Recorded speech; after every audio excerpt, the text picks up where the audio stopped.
بسم اللہ الرحمن الرحیم والصلاة والسلام علی خاتم النبیین وعلی آلہ وصحبہ اجمعین۔ السلام علیکم ورحمۃ اللہ وبرکاتہ۔ ہر جاب کی، ہر نوکری کی، ہر عہدے کی اپنی اپنی علائشیں بھی ہوتی ہیں، فرمائشیں بھی ہوتی ہیں اور آزمائشیں بھی ہوتی ہیں۔ ٹھیک ہے، علائشیں، فرمائشیں اور آزمائشیں۔ عمران احمد خان نیازی صاحب کے 3 سال 7 ماہ 21 دن کے دوران جسے کہنا چاہیے کہ وہ کیا ہوتا ہے جی، وہ چیئر جس میں سے سارے اس کے ارد گھومتے ہیں اور پھر وہ ہیں، ہاں وہ والا چیئر گیم ہی چل رہی تھی جی۔ چیف سیکرٹری بدل رہا تھا، کبھی آئی جی بدلتا تھا، آئی جی بدلتا تھا، چیف سیکرٹری بدلتا تھا۔ آئی جی اس لیے بدل دیا کہ وہ میرے بہنوئی کے پلاٹ کا قبضہ نہیں دلوا سکا، نیا آئی جی لے کے آئے، وہ بھی نہیں دلوا سکیا ہے۔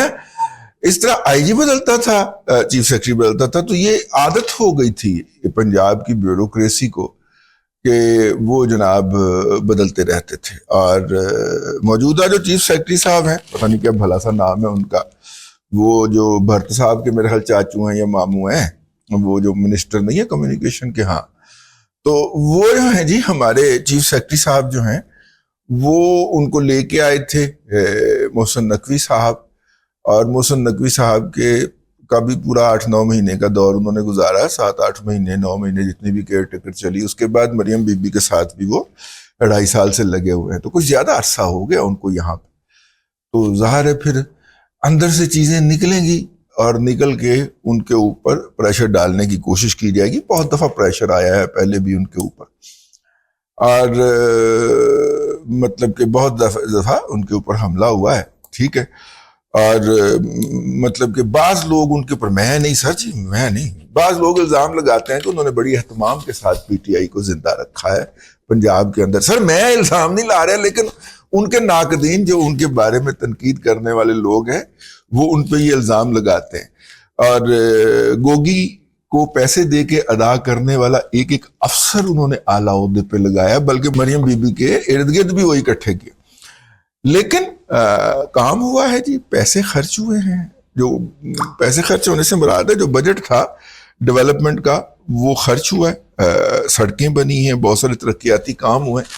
تو ظاہر ہے کہ انہی کی ٹیم نے ہی یہ سارا کچھ مینج کیا ہے، اگرچہ اس کے بارے میں بہت سارے دیگر سوالات بھی ہیں جو کہ ہوتے ہیں یا اعتراضات بھی ہوتے ہیں۔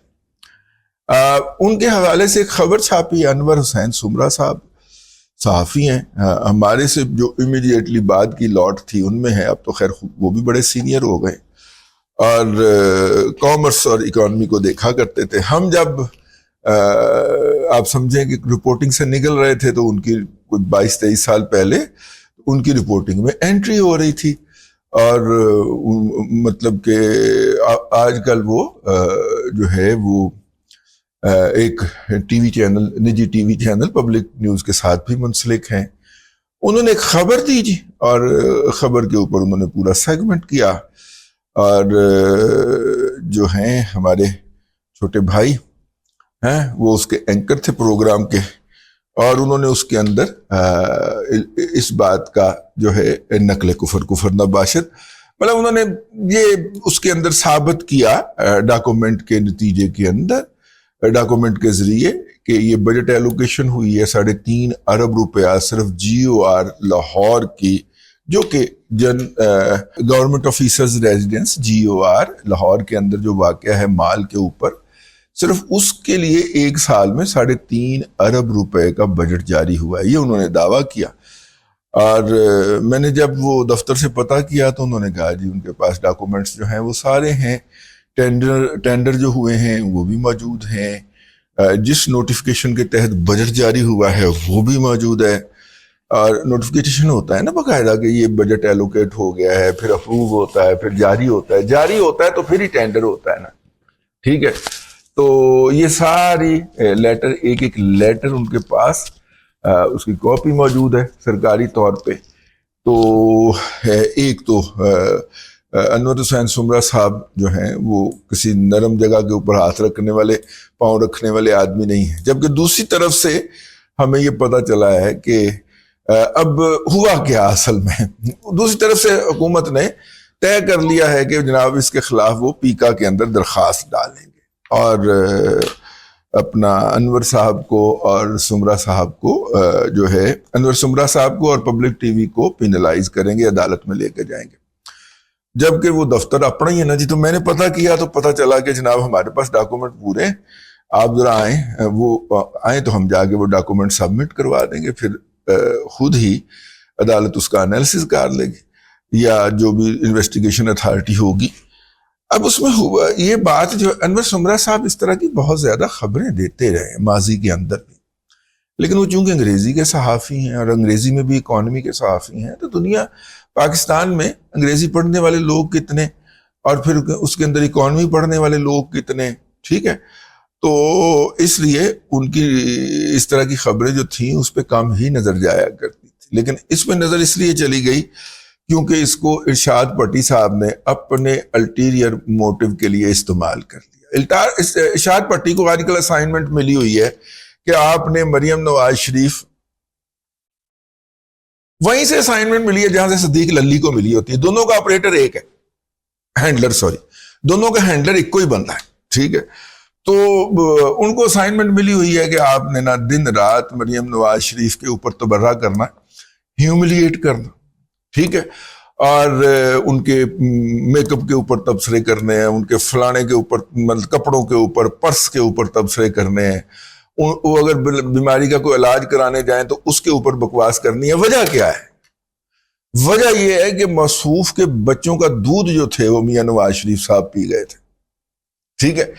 اور اگرچہ جو انہوں نے وہ الزام جس دور میں لگایا اس دور میں ان کی جو زوجہ محترمہ تھیں وہ اللہ تعالیٰ کے پاس جا چکی ہیں, لیکن ایک بندہ غلاظت بولنے سے باز نہیں آ رہا تو پھر ہم بھی جواب دہرانے سے باز نہیں آئے. تو محترم نے ایک پروگرام میں کے اندر بیٹھ کے روا روی میں اپنے آپ کو لارجر دن لائف نا, میرے بچوں کا دودھ پی گیا, ٹھیک ہے, ٹھیک ہے, میرے بچے تعلیم سے محروم رہ گئے. یعنی جو بہت سارے بچے جو ہیں کروڑ کے قریب پنجاب میں وہ انفارمل سیکٹر میں ہیں یا بالکل ہی اسکول نہیں جاتے. تو یہ انہوں نے اپنے آپ کو نا ذرا لارجر دین لائف ثابت کرنے کے لیے اس طرح کا کیا. تو یہ انور سمرا کی خبر جو تھی وہ پڑھ ڈالی اس نے اپنے کسے ولاگ کے اندر, ٹھیک ہے, ارشاد بھٹی صاحب نے. تو ارشاد بھٹی صاحب جو ہیں وہ تو اتنے ماشاءاللہ انٹلیکچوئل ہیں کہ جو کچھ انہوں نے جیو کی سکرین پہ بیٹھ کے بولنا ہوتا تھا اس کی باقاعدہ پرچی لے کے آتے تھے اور پرچی ایسے بیٹھ کے پڑھا کرتے تھے. اور کئی دفعہ رانا ثناء اللہ دیتھو ایک دفعہ بزت ہویا, انہوں نے کہا ماما منہ زبانی بول, پڑھ کے کی بولنا ہے, نہیں میں نے پڑھ کے رہنا. اور پھر آگے سے اداکار شاہد کے بیٹے کی ڈیوٹی لگی ہوتی تھی کہ انہوں پورا پڑھانا ہی, پورا سکرپٹ پڑھانا ہی انہوں. انہوں نے کہنا سر وہ پورا تو آج نہیں پڑھے گا, کل پھر انہوں بلا. وہ پھر اگلے دن پھر ارشاد پٹی نے بعض پروگراموں کے اوپر جو ہے وہ صاحب لوگوں نے اتنی سختی کی ہوئی تھی کہ وہاں پہ مطلب 3 مبصرین کا پروگرام ہے, مسلسل ہفتے میں 3 دن ارشاد پٹی صاحب آ رہے ہیں کیونکہ سبق پورا نہیں ہوتا تھا, ٹائم کم پڑ جاتا تھا, 36 منٹ 40 منٹ تو آن ایئر ٹائم ہوتا ہے. تو اس کے اندر باقی دو لوگوں نے بھی تو بولنا ہوتا تھا, پھر اینکر نے بھی کچھ بولنا ہے. تو اب ارشاد پٹی کو کتنا کا ٹائم دیں جی جناب. وہ پھر صاحب لوگ جو تھے نا وہ ڈانٹ پلا دیتے ٹی وی کے مالک کو, ہیں آہو. تو پھر نتیجے کے طور پہ وہ صاحب پتہ مطلب بعض دفعہ تو یہ شک پڑنا شروع ہو گیا کچھ پروگراموں کے اوپر, پائے نا 2 اینکر پروگرام ہے یا 1 اینکر پروگرام. ایک اینکر وہ جو کہ واقعی ہے ایک ارشاد پٹی اینکر, ٹھیک ہے. جیو میں بھی بھائی جیو میں یہ رپورٹ کارڈ میں کسی کو بولنے نہیں دیتا تھا کیونکہ جیو نے اپنے دفتر کے اندر ایک ریٹائر بریگیڈیئر فیض امید گروپ دا ریٹائر بریگیڈیئر کو دفتر بنا کے دیا تھا کہ آپ ہم پہ نظر رکھیں کہ ہم صراط مستقیم پہ چل رہے ہیں کہ نہیں چل رہے. اس زمانے کے اندر یعنی یار جیو جیسا ادارہ وہاں پہ وہ جس پروگرام میں چاہتا گھس کے بیٹھ جاتا تھا. وہ 7 بجے والے پروگرام سے اٹھ کے 8 بجے والے میں بیٹھ سکتا تھا, 8 بجے والے سے اٹھ کے 10 بجے والے میں بیٹھ سکتا تھا. مبلغ اوقات جیو کی یہ تھی. اور وہاں پہ ایک گورنر صاحب بریگیڈیئر صاحب بیٹھے ہوئے تھے, ریٹائر تھے. وہ جیو کی نگرانی فرما رہے ہوتے تھے. اتنا شاندار دفتر ان بریگیڈیئر صاحب کو اسلام آباد میں بنا کے دیا جتنا شاندار میر شکیل الرحمان اور میر ابراہیم کا بھی نہیں. ٹھیک ہے, دیکھیں نا پھر کاروبار کی کیا کیا مجبوریاں ہوتی ہیں.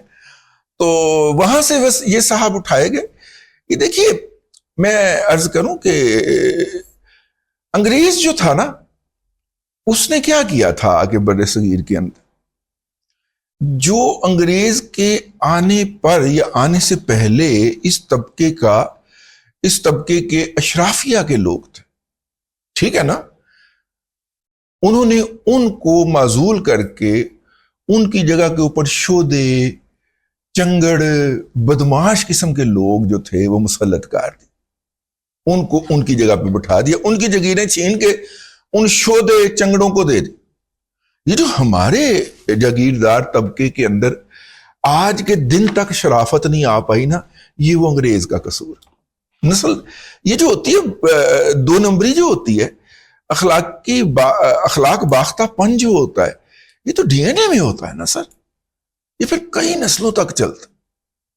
یہ ہمارا جو خاص طور پہ میں عرض کر رہا ہوں جاگیرداروں سے یہ بنے ہیں نا زیادہ تر بزنس مین, یہ جتنے بھی جاگیردار اور بزنس مین ہیں ان کے اندر اگر شرافت کی کوئی رتی نہیں آ پائی, اس کی بنیادی وجہ یہ کہ انگریز نے اس زمانے کے ردے ہوئے جسے کہنا تو مسترد شدہ ریجیکٹڈ لوگوں کو ان پہ مسلط فرمایا تھا.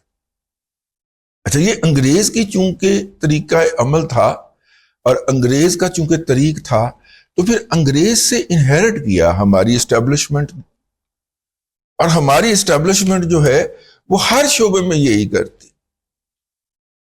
ٹھیک ہے, اور وہاں سے کمپیٹنٹ لوگوں کو نکال کے اس پہ خود قبضہ کر لیتی. سپارکو اس کی سب سے بڑی مثال ہے.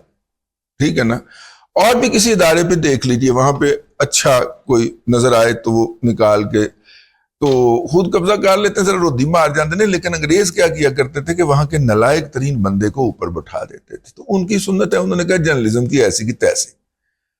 تو انہوں نے جناب ہماری جو اسٹیبلشمنٹ ہے, انہوں نے اس معاشرے کے ردے ہوئے لوگ جو تھے, ٹھیک ہے, جو روزنامہ نوائے وقت کے دفتر کی ریسپشن سے بھی جا کے ہو کے چلے جاتے, تو پورے محلے کو جا کے بتایا تھے کہ میں آج وہاں پہ گیا تھا. ٹھیک ہے, ان کو لا کے جناب ایڈیٹر کی سیٹ کے اوپر بٹھا دیا یا ٹی وی کی سکرین کے اوپر بٹھا دیا اور کہا کہ اچھا آپ اپنے پروفیشنلزم کی بات کرتے ہیں.